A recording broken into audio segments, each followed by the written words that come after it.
دا بچے کامیاب شو لیکل در کوم لیکل وی لیکي دا وخت وی لیکي د ځان سره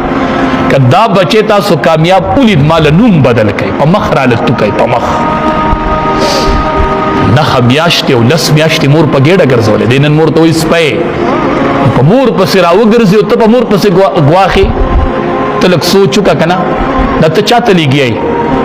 مور ته مه نرېږه ښه دې مور ته نښه میاشتې په ګېډه ګرځولی ښه بچیه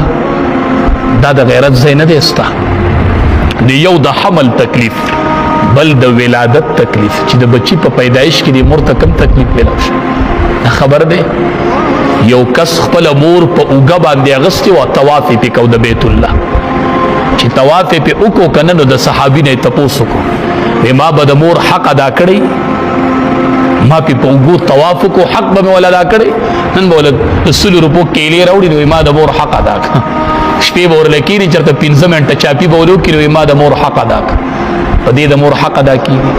په اوږه باندې اغستې وه او د بیت الله طواف یې په مور وکړه دا خو لا تا په مور طواف نه دی کړی د بیت الله دا خو لا د پلار بول و براز تا په ذمه لګېدلي نه دي لا دا خو به داسې وخت راشي چې د پلار بول و براز به ته صفا کوې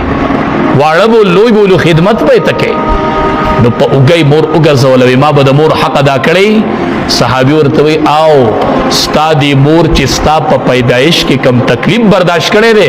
او په هغې کې به د یو ساعت حق ادا کړی د یو ساعت د یو مینټ د 2 حق به ادا کړی چې د بیت الله طواف پې په اوږه وکړي که نه بچیا نو د پیدایش په تکلیف کې به د یو ساعت حق ادا کړي دا داسې آسان کار دی دا داسې په آسان ادا کېږي نو دویم تکلیف د ولادت ته او دریم تکلیف د رضاعت ته مور چې دی بچی له پی ورکړي 2.5 کاله دا مور لګیا او دی بچی له پی ورکړه د بچو پروان نشته دا ډیره وزنداره خبره ده د مور چې سړی ته وایي ما درته خپل پی نه دی بخلي دا تر دې خبرې د وزن نه خبرې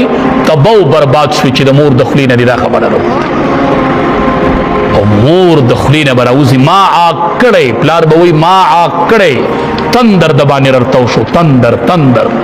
چې مور د عاق لفظ د خولې نه ووته خبرې